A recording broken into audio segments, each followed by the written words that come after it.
Kom ons blaai vanmôre in ons Bybels na Johannes hoofstuk 10. Johannes 10 en ons gaan daar die eerste 10 verse saam lees. Dit klink of almal min of meer die plek gekry het. Kom ons lees saam met die kosbare woord van die Here, Johannes 10 die eerste vers. Voorwaar, ek sê vir julle, wie nie by die deur in die skaapstal ingaan nie, maar van 'n ander kant af inklim. Hy is 'n dief en 'n rower. Maar hy wat by die deur ingaan, is 'n herder van die skape. Vir hom maak die deurwagter oop, en die skape luister na sy stem, en hy roep sy eie skape by hulle naam en lei hulle uit. En wanneer hy sy skape uitgebring het, loop hy voor hulle uit en die skape volg hom, omdat hulle sy stem ken. Hulle sal 'n vreemde nooit volg nie, maar van hom wegvlug, omdat hulle die stem van die vreemdes nie ken nie. Hierdie gelykenis het Jesus aan hulle vertel, maar hulle het nie verstaan wat dit was, wat hy tot hulle gespreek het nie. Jesus het toe weer vir hulle gesê, voorwaar, ek sê vir julle, ek is die deur van die skape. Almal wat voor my gekom het, is diewe en rowers, maar die skape het nie na hulle geluister nie. Ek is die deur. As iemand deur my ingaan, sal hy gered word, en hy sal ingaan en uitgaan en veiding vind.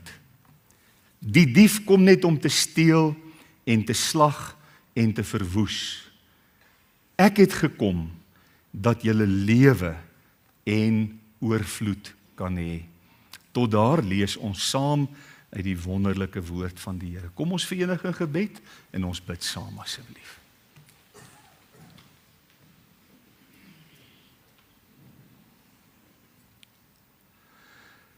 Hemelse Vader, as ons vanmôre as gemeente ons harte voor U buig, dan is dit in die eerste plek in diepe aanbidding teenoor U. Aanbidding omdat daar niemand soos U is nie. Ons aanbid U omdat U die skepper van die heelal is, die onderhouer van alles. Ons aanbid U dat U U seun vir ons gegee het, sodat ons deur hom hierdie oorvloedige lewe kan hê wat ons nou net van gelees het. Ons aanbid U dat ons deel kan uitmaak van 'n gemeente wat aan U behoort, wat U met U kosbare bloed gekoop het.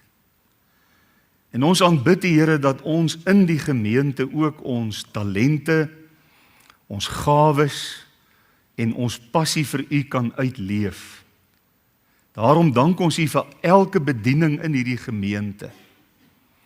Ons dank U dat daar deur die bedieninge vir elke mens, vir elke persoon wat hier wil inskakel, ruimte is om vir U te lewe, om iets vir U in U koninkryk te beteken. En daarom wil ons ook bid, Here, dat U die bedieninge sal salf en sal toerus deur die Heilige Gees om hulle werk pligsgetrou en met ywer en entoesiasme vir U te kan uitvoer.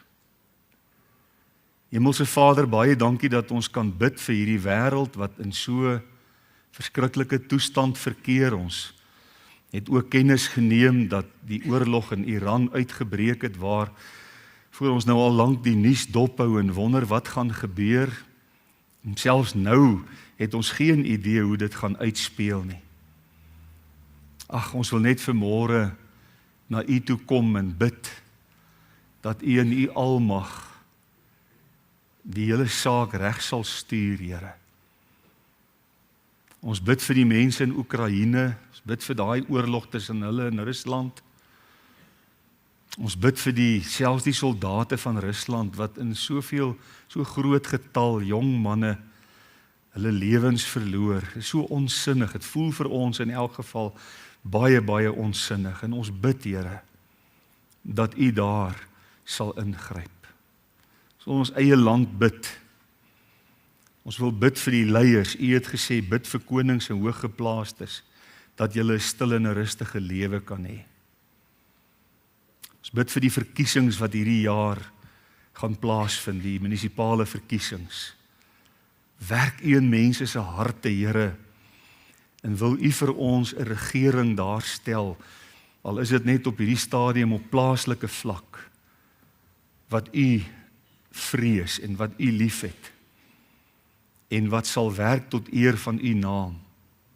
Mag ons U daarvoor vashou. Dankie dat ons kan bid vir die sendelinge oor die aarde heen, vir elke een van hulle aan U opdra en bid, wees met hulle elkeen. Bekragtig hulle, gebruik hulle om U koninkryk uit te bou. Gebruik hulle as verkondigers van die evangelie. Ons bid vir hulle wat verjaar die week, dat U met elke een sal wees, hulle ryklik sal seën.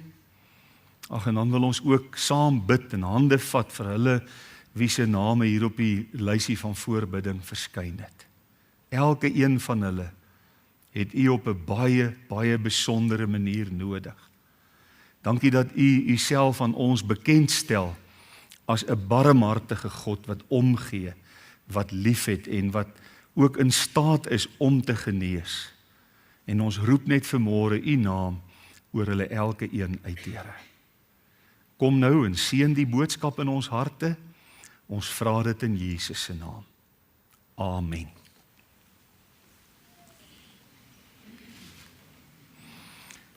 Ek praat dan vanoggend met u na aanleiding van vers 9 waar Jesus sê, ek is die deur, as iemand deur my ingaan, sal hy gered word, hy sal ingaan en hy sal uitgaan en hy sal veiding vind. Ek dink nie dat dit gebeur nie, maar dit is heel moontlik dat dit kan gebeur, dat miskien iemand kan voel, hy hamer daarom nou baie op die evangelie boodskap die afgelope tyd. Iemand het by geleentheid gesê, dit is nooit lastig om die evangelie te preek nie, want kinders van God het dit lief en verlore sondaars het dit nodig. En daarom is die evangelie nooit oorbodig nie. En dit is wel so dat met hierdie 7 ek is uitsprake van Jesus, gaan dit oor die evangelie en eintlik die volle spektrum van die evangelie, die rykdom van die evangelie. En daarom is dit vir my 'n vreugde en 'n voorreg om oor hierdie temas met u te kan praat. Nou, ons het nou die vorige 2 Sondae stilgestaan by die eerste 2 ek is uitsprake. Die eerste is ek is die brood van die lewe. So wat leer die evangelie ons? Dat Jesus het versadiging gebring vir honger mense. Nee, dis een van die fasette van die volheid van die evangelie. Die tweede, ek is die lig van die wêreld. Jesus het lig gebring vir mense wat in duisternis vasgevang is. En dan nou vanmôre, ek is die deur. Jesus het 'n ingang geopen vir mense wat soek na ingang na die ewige lewe. Nou, ja, ek sal nou terugkom na daardie punt toe. Nou, as 'n mens kyk na hierdie gedeelte, dan is die konteks, die agtergrond, weer eens baie insiggewend. Dit is eintlik 'n wonderlike stukkie konteks. Kan nie nog onthou, verlede Sondagoggend het ons met u gepraat, ek is die lig van die wêreld, en toe het dit gegaan oor die blinde man wat Jesus genees het, dat hy weer kon sien, en daarna maak Jesus die uitspraak, ek is die lig van die wêreld, wie my volg sal nooit weer in die duisternis wandel nie. Nou ja, hierdie blinde man was uit die aard van die saak diep in sy hart geraak deur dit wat met hom gebeur het. Wie sal nie wees nie? Wie sal nie verskriklik bly en dankbaar en opgewonde wees as iemand jou sodanig aanraak dat jy weer kan sien nadat jy van jou geboorte af blind was nie. En hy kan homself nie keer nie, hy begin uitbundig, wil ek amper sê, getuig van die Here Jesus. Hy kan nie sy mond stilhou nie, hy praat en hy vertel. En hy vertel ook vir die Fariseërs. Die Fariseërs vra hom uit. Wat het met jou gebeur? Hoe is dit dat jy kan sien? En hy sê, dis Jesus. Hy het my aangeraak. Hy het 'n wonderwerk gedoen. Dis deur hom dat ek kan sien. En nou ja, die Fariseërs het op hierdie stadium, as hulle die naam van Jesus gehoor het, dan het hulle eintlik woedend geword. Hulle wou niks van hom weet nie. Hulle wou niks met hom te doen hê nie. En hulle was bloedig vererg. En hulle het hierdie blinde man by die sinagoge uitgeban. Vir hom sê, uit, jy kom nie hier binne nie, jy het niks hier binne te verloor nie. En hulle die deur vir hom toegeklap. In ander woorde, hy het nie meer toegang gehad tot die sinagoge nie. Dit is amper asof hulle 'n nou entry bordjie daar buite vir hom opgesit het. Jy kom nie weer hier in nie, jy's nie welkom hier nie. Ons lees in Johannes 9 vers 33 en 34 sê hy vir die Fariseërs, as hy nie van God was nie, sou hy niks kon doen nie. Hoor wat sê hy vir die Fariseërs? Hulle antwoord en sê vir hom, jy is heeltemal in sondes gebore en jy leer ons, en hulle het hom uitgeban. Verskriklik, né? Net omdat hulle nie verstaan het nie, net omdat hulle geestelik nog blind was en die lig nie in hulle harte geskyn het, soos dit ook in hierdie man se hart geskyn het nie. En hy mag nooit weer binne in die sinagoge ingegaan het nie. Hy was lewenslank verban uit die sinagoge. Nou ons almal ken 'n deur. Is hier enige iemand in ons midde vanmôre wat nog nooit 20 voor 5 besef het, ek moet gou vinnig iets by die winkel gaan kry. En ons weet almal die winkel maak 5 uur toe. En jy's in jou kar en jy ry. En nou is elke taxi wat stadig is voor jou.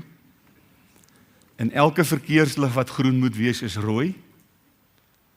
En ek gaan nou nie verder borduur nie, maar jy ken die, jy kry die prentjie. Enige iemand wat dit nog nie beleef het nie. En jy hardloop, toe jy nou daar by die winkelsentrum stop, want jy moet dit voor 5 uur maak, en dis 2 minute voor 5, en as jy so aankom na die winkel toe, dan sê daai ou, en jy sê vir hom, is nog nie 5 uur nie, en hy sê net, sorry, ons is nou toe. En jy is buitekant, en jy wil baie graag binnekant wees. Ken almal daai gevoel? Dis die wonder van 'n deur. 'n Deur bring skeiding. 'n Deur is absoluut bepalend. 'n Deur bepaal wie's binne en wie's buite. Ons het almal vanmôre deur die oop deur van die kerk binne gekom en hier sit ons heerlik in mekaar se teenwoordigheid en in God se teenwoordigheid en ons geniet dit saam rondom die kosbare en wonderlike woord van die Here. Maar 'n deur bepaal wie's buite en wie's binne. Dis 'n deur. En die uitbanning van hierdie blinde man wat weer kan sien beteken prakties dat hy's nou 'n verworpene in die oë van die Fariseërs, 'n uitgeworpene. Hy's verneder, hy's afgesny. Hy mag nooit weer ingang nie. En presies daar op hierdie slegte plek waar hy hom bevind, nê, wat ek nou net beskryf het, verwerp, verneder, afgesny, op daardie plek waar 'n belangrike deur vir hom toegeklap het. Die deur van die sinagoge waar hy geestelik voeding gekry het. Kom Jesus weer op die toneel en maak hy die wonderlikste uitspraak. 'n Dag of 2 terug het Jesus vir hierdie man gesê, ek is die lig. Wie my volg sal nie in die duisternis wandel nie. Nou staan hierdie man, hy's buitekant, hy's toegang geweier, nou kom Jesus vir 'n tweede keer en wat sê hy? Moenie bekommer nie, ek is die deur. As iemand deur my ingaan, sal hy of sy gered word. In ander woorde, hulle kan jou maar uit 'n gebou uitskop, maar hulle kan jou nie uit die koninkryk van God uithou nie. Want die deur wat toegang daartoe gee, is nie in hulle mag nie.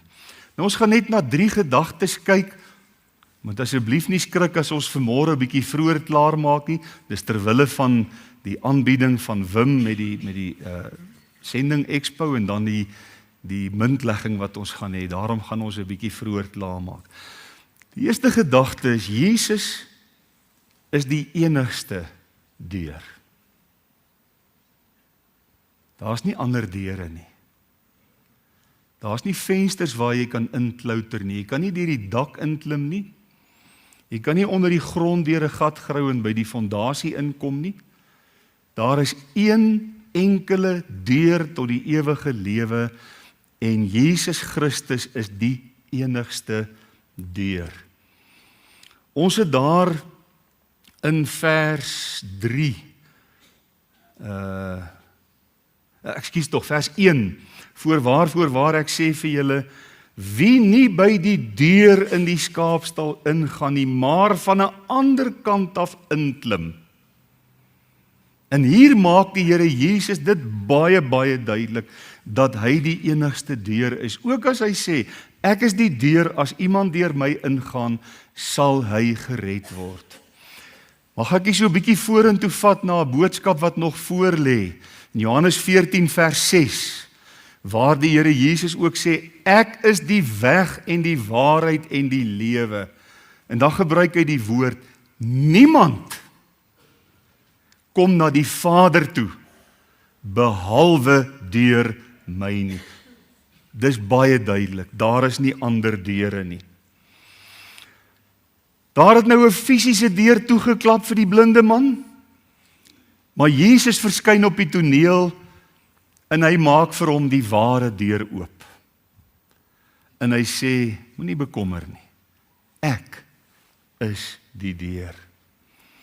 Dit is baie duidelik om op te let dat Jesus nie die man aan die arm vat in die sinagoge toe lei en sê, o, ek sien, die sinagoge se deur is toe vir jou, daar's nou geen ingangbordjie op die voordeur geplak, kom ek help jou, dan gaan ons by die agterdeur in. Dit is nie die idee nie. Jesus probeer nie vir hierdie man 'n ander ingang of 'n ander fisiese deur vind nie. Nee, hy wys na homself en hy maak hierdie uitspraak. Dis 'n goddelike uitspraak, baie duidelik. Geen mens kan daarop aanspraak maak dat jy die deur na redding is nie. Die Here Jesus, die Seun van God alleen, kan hierdie aanspraak maak. En dit beteken 2 dinge. Dat hy die enigste deur is, beteken 2 dinge. In die eerste plek beteken dit, daar is 'n deur.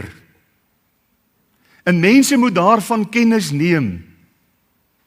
Jy kom nie op 'n ander manier in die hemel as deur 'n deur nie. Jy moet by die deur ingaan. En almal is nie outomaties van self binnekant nie. Daar moet 'n deurgang plaasvind. Jy moet ingaan by die deur. Diegene wat nog nie ingegaan het nie, by hierdie deur, is nog buitekant. Dis 'n verskriklike belangrike punt om te besef. En moet 'n mens vanmôre vir jouself vra, is ek binne of is ek buite? Ek het so gewonder of die Sondagskool, Tannie Karina, daai liedjie ken, een deur, net maar een, maar kante is daar 2. 'n Binnekant en 'n buitekant, aan watter kant is jy? Ons moes eintlik hierdie liedjie vanmôre vir die gemeente gesing het, die Sondagskool na die tyd. Daar is 'n deur, dis die eerste en die belangrikste. Tweedens, daar is slegs een enkele deur. Jesus is die enigste weg. En ek kan nie help om by myself te wonder, geliefdes, waarom sommige mense dit so moeilik vind om te aanvaar dat Jesus die enigste deur is. Waarom mense dit nie net kan aanvaar en omhels en by die deur ingaan?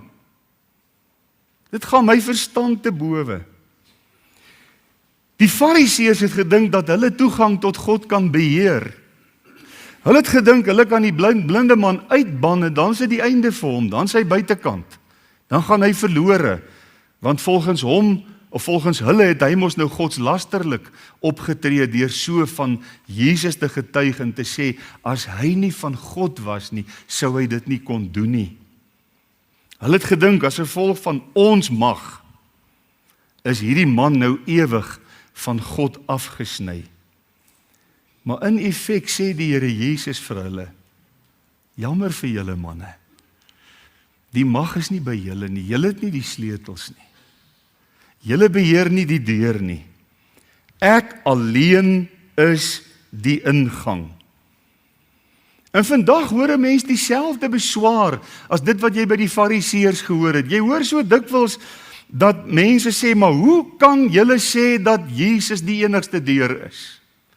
Hoe kan julle daardie aanspraak maak? Predikers wat die evangelie suiwer verkondig en wat verkondig dat Jesus die enigste deur is, moet dikwels by mense hoor, ja, jy's nou weer eksklusivisties, jy sluit nou weer ander mense uit, daar's baie ingange na die ewige lewe toe. Nee vriende, sal by die volgende punt 'n bietjie meer hieroor praat. Die feit van die saak is, as Christus waarlik die Seun van God is, en ek glo hy is,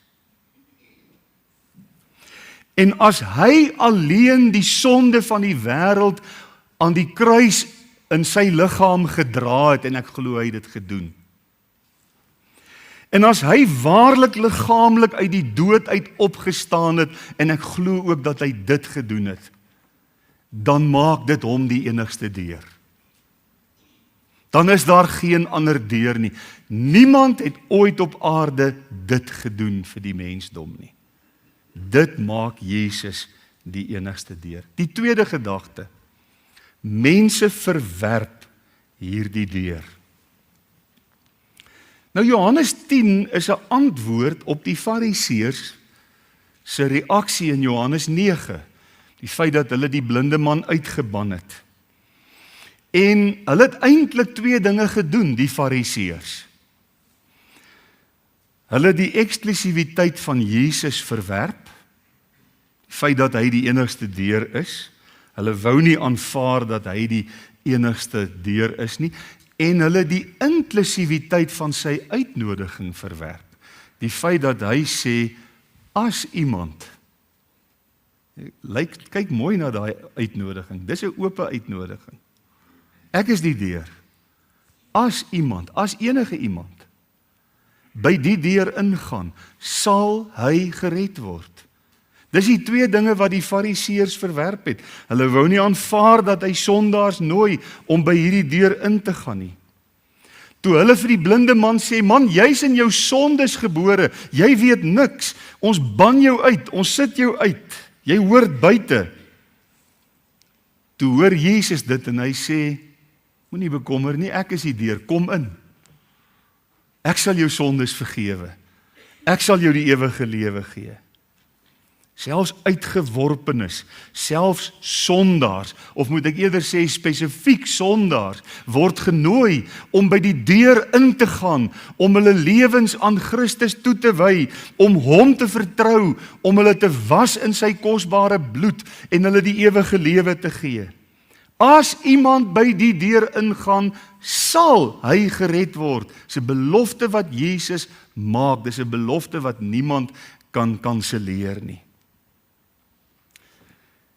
Die groot probleem steeds vandag is dat baie mense die idee verwerp dat Jesus die enigste deur is. Ek het by die vorige punt gesê, ek gaan so 'n bietjie meer praat oor die gedagte van mense beskuldig jou dat jy eksklusivisties is. En ons weet mos nou, ons leef in 'n tyd waarin baie selfs Christelike predikers begin sê, ja nee, maar weet jy wat, daar's baie deure. Almal wat godsdienstig is, dit maak nie saak wat jy glo, of jy nou boomstompe aanbid, en of jy koeie aanbid, en of jy wat ook al aanbid nie, almal gaan hemel toe. Daar's baie deure. Het u dit al gehoor? Ons leef in daai tyd. Dis die verskriklike tyd waarin ons bevind, dat selfs Christelike predikers wil nie aanvaar dat Jesus die enigste deur is nie.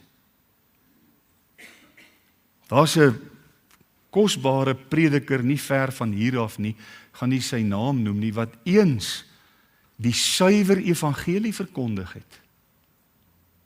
En nou het hy gedraai en hy glo in universalisme. Hy glo daar's baie meer as een deur. Almal kan hemel toe gaan. Toe 'n ware kind van God, professor in teologie, hom onlangs konfronteer en vir hom sê, wil jy vir my sê, dat almal, maak nie saak wat jy glo nie, maak nie saak in wie jy glo nie, dat almal outomaties hemel toe gaan, net omdat hulle iets glo. Toe sê die predikant vir die professor, ek wil nie met jou hieroor praat nie. Dit is verskriklik. Dis nie 'n kwessie van eksklusivisme nie, vriende. Dis 'n kwessie van Jesus stel homself voor as die deur. En die vraag is, wil jy ingaan of wil jy nie ingaan nie? So maklik soos dit. As jy ingaan, sal jy gered word. As jy buite bly, sal jy ongered bly. Jy sal ongered sterwe. Jy sal jou oë in die hel oopmaak. Dis hoe eenvoudig dit is. Niemand probeer eksklusivisties wees nie. Stel jy voor, ons is in 'n gebou wat brand. En almal wil uitkom en almal is paniekerig en almal is bang. Ons gaan omkom in hierdie gebou en ons kry nêrens 'n uitgang nie. En skielik, boem, bars daar 'n gat hier deur 'n muur en hier staan brandweermanne. En hulle sê, ons het 'n weg gevind, julle kan hier deurkom. En die mense begin by daai ingang uitstroom, maar hier's 'n groep mense wat sê, nee, julle is nou eksklusivisties. Daar moet 'n ander deur wees, daar moet nog ander oplossings wees, maar daar's die deur. Maak dit vir u sin? Hoegenaamd nie. Daarom is dit baie duidelik dat daar's net een deur wat werklik uit hierdie vuur van sonde 'n mens kan uitlei en jou die ewige lewe kan gee. En dis mos nie onverdraagsaam nie. Dis nie arrogant nie, dis redding. Wie redding wil hê, gryp dit aan. Wie dit sê, nee wel, ek wil nie gered word nie, los dit, jy hoef nie by die deur in te gaan nie. Jesus maak dit vrywillig. Hy sê ook in Matteus 16, as iemand agter my wil aankom. Daar's geen dwang op niemand om Jesus te volg nie. En dan in die laaste plek, die seën wanneer 'n mens ingaan. Ek is die deur, as iemand deur my ingaan, sal hy gered word, en hy sal ingaan en hy sal uitgaan en hy sal wyding vind. Dink weer vir 'n oomblik aan die blinde man. Hy verloor sy plek in die sinagoge. Groot verlies, geweldige verlies, maar hy kry 'n plek in die hemel. So uiteindelik niks verloor nie. Dit was, as jy die sommetjie maak, 'n groot en 'n geweldige groot wins. In teenwoordigheid van Jesus aanvaar hy mense se aanvaarding, maar hy kry redding by God. Jy weet, in hierdie woorde wat Jesus gebruik, hy sê, as jy ingaan, as jy besluit om die deur te gebruik, as jy besluit om Christus as jou persoonlike verlosser en jou persoonlike saligmaker te omhels met alles binne in jou, en jy besluit ek gaan by die deur in, dan gebeur daar iets wonderliks. Jy gaan in en jy gaan uit. Dis die wonder van 'n deur. Hier's die deur, jy's hierdie kant, en jy gaan in en jy gaan uit. En aan hierdie kant is daar wyding. Gaan vanmiddag, dan gaan lees u Psalm 22, Psalm 23 en Psalm 24. Gaan lees dit saam. Psalm 22 praat van die kruis. Baie duidelik, jy kan hom gaan lees. En wat doen die kruis? Die kruis open die deur. En dan kom jy by Psalm 23, wanneer iemand by die deur ingegaan het, dan sê jy, die Here is my herder.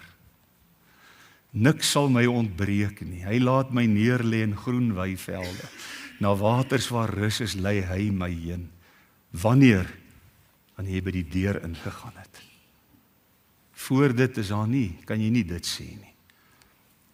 En dan Psalm 24 praat oor die erekoning wat kom, die wederkoms, die hiernamaals. Dis daai 3 psalms moet jy altyd saam lees. Gaan doen dit vanmiddag bietjie, dit is uiters geseënd. Wanneer iemand by Jesus ingaan, word jy gered. Jy word nie half gered nie, jy word nie hopelik gered nie, jy word waarlik gered. Ek wonder of dit is hoekom sommige mense soms praat van, is jy waarlik gered? Eintlik is dit verkeerd om so te sê, want jy is of gered of jy is nie gered nie. Maar jy is waarlik gered. Daar's nie twyfel daaraan nie. Jy's 'n kind van God wanneer jy by die deur ingegaan het. Jy vind wyding, daar's geestelike versorging, daar's voorsiening, daar's genade. Jy ontvang lewe en dit in oorvloed, ware lewe. Geliefdes, ons staan vanmôre almal by hierdie deur. Hierdie boodskap bring ons by die deur. Dit kan nie anders nie. Dis waar ons op hierdie oomblik bevind. En as 'n mens na hierdie gehoor kyk, dan bid ek so in my hart dat almal deur sou gegaan het reeds en aan die binnekant is. Maar dit is baie moontlik dat hier vanmôre mense nog aan die buitekant van die deur staan. Staan nog van die verkeerde kant af vir die deur en kyk. Jy lees nog, as jy ingaan, sal jy gered word. Dan is dit baie belangrik dat jy hierdie uitnodiging van Jesus moet aanneem. Dit is baie belangrik dat die Here jou geestelike oë vanoggend moet open, dat jy jou verlore toestand sonder Christus moet besef. Onthou net, aan hierdie kant van die deur kan jy doen wat jy wil. Daar's niks wat jy kan doen om jouself beter te maak nie. Jy mag miskien dink dit is moontlik, maar dit is onmoontlik. Jy moet by die deur ingaan. En dan word jy uit genade gered. Jy word uit genade 'n kind van God. Jou lewe verander. Jou posisie verander. Jy gaan in, jy gaan uit en jy vind wyding in Christus. Dis nie vanoggend belangrik of enige iemand godsdienstig is nie. Dis nie belangrik of jy 'n goeie mens is nie. Wat vanmôre belangrik is dat jy weet, jy het ingegaan by die deur. Daar was 'n dag in jou lewe toe jy op jou knieë Jesus Christus as jou persoonlike verlosser aangeneem het. Dis wat belangrik is. Die Fariseërs het baie naby gekom. Hulle was hypergodsdienstig, maar hulle het nie ingegaan nie. Hulle was aan die verkeerde kant, hulle het buite gebly. Ek is die deur. As iemand deur my ingaan, sal hy gered word. Hy sal ingaan en hy sal uitgaan en hy sal wyding vind. Dit is seker. Dit is vas. Dit is waar, dit is onwankelbaar. Mag die Here gee dat elke persoon in hierdie gebou en elke een wat ingeskakel is op YouTube vanmôre met sekerheid kan sê, een deur, net maar een, maar kante is daar 2, 'n buitekant en 'n binnekant. Dank God, ek is aan die binnekant. Amen. Baie dankie Here Jesus dat ons hierdie boodskap ook of hierdie diens ook in U naam kan afsluit. Ons wil bid dat U die res van ons verrigtinge sal seën en dat U verheerlik sal word. En ag Here, as daar enige iemand is wat vanmôre onseker is oor sy of haar posisie ten opsigte van hierdie deur, dan bid ek dat U so 'n persoon se oë sal open, so 'n persoon se hart sal open en so 'n persoon soekend sal maak om U waarlik te vind. Ek bid dit in Jesus naam. Amen.